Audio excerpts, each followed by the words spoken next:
Morning, folks. It's 6:30 in the morning. As you can see, it's dark outside. I happen to wake up at 5:30. Usually that's about when I wake up if I actually am sleeping.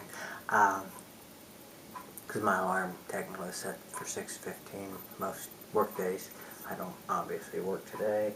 So I just want to do this video, and I basically was organizing stuff in my car. I'm going to do maybe a video on some of my organization or lack thereof, and came across a video of like I don't know, After Effects or something. And basically, well, I'm making this video as a shout out and a well wish to Farrell. You may know him as a singer of Jane's Addiction. This is a song yet to be sung, solo album, came out in 2001. Story behind this with me is one of my Missouri stories. I was at a gentleman's club, the only place you could drink at the time. It's a very religious place, Lee Summit, and so you'd have to go down the street to Raytown. So a bunch of us from the Lee Summit bar would go down to Legs Cabaret. Was it a strip club?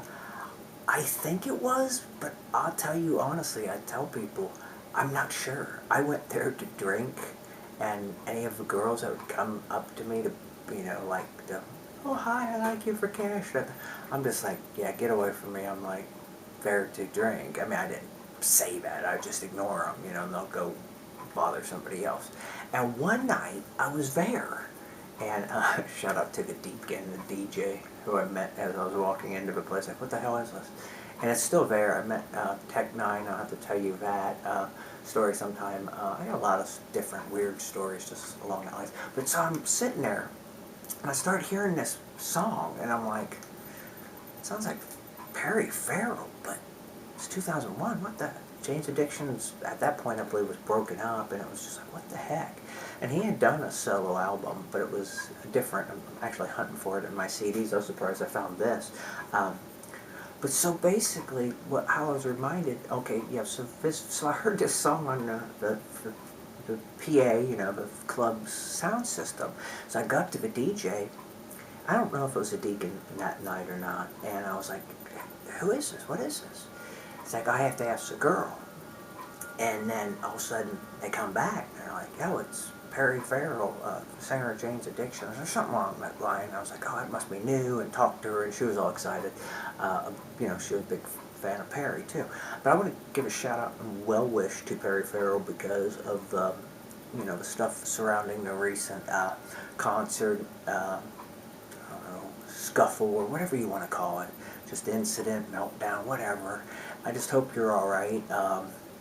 Farrell is somebody that has been like there for me in life, in the sense I went to Lollapalooza every year from 91 through 2012 or wait, no, 2011. I didn't go 2012. I was in a marsh up in Ohio and making a video, which I actually remember exactly because I was making it messing with people that I worked with at the time, and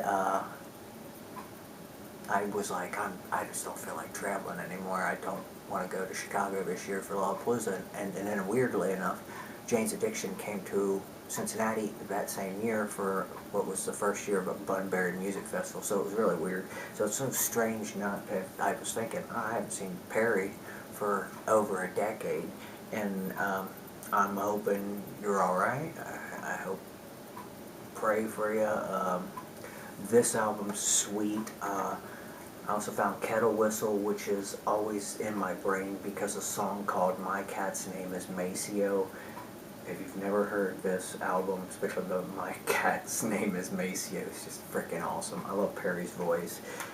He's a huge influence on me. I was organizing my car and came across it's a recording of one of Porno for Pyros, one of his bands, live shows. It was like of 1992. I got it at everybody's record. It's weird. I don't know if it's an unofficial, but it's from a few shows, maybe 3 or 4 shows before I was to see their inaugural shows back in 1992. 11/21/1992, the day before my birthday in Vegas, and I believe I was by myself because my partner, I think, had flown back to her family in Cincinnati. Long story about, not being able to cut ties, pulling strings and that, and we were to leave Vegas. I would turn 21 the next day, so yeah, I was by myself because I picked up my Dolly print and got I think it was a margarita on the rocks. But, so, I don't know, I got off on track. Oh no, seeing Porno for Pyros, their second show, and there is a recording of that show. I may post it in the link of the videos. If you haven't learned by now, especially lately, I will post links in the video description. So if you don't, like my friend Mr. Simon, he showed me on his phone, if you're watching on the phone, you're not, unless you're really clicking on that description, you're not seeing the links and the other stuff. So there's going to be a lot more to this. It's Black Friday. I've been looking at a piece of equipment. Once I get this equipment, which I've been talking about forever, people I know, they're like, you've been talking about that forever. I'm trying to get it for a low price. There you go. And I finally figured out vaguely what I want the other day. And I was watching Bjork stuff on it too, which was cool. 4K. That's it. I mean, I hope Farrell's alright. He's a big influence. Finding that thing in my car the other day, a CD, and just throwing it in, and I've been on listening to Jane's Addiction, Porno for Pyros, Perry Farrell's solo albums, Kick, and yeah, if you haven't got a chance to really listen to his stuff, or even see the movie The Gift, which is a great one, he's a trip. Perry Farrell's a good guy. I mean, very inventive, and I hope he's alright, praying for you, man. Adios.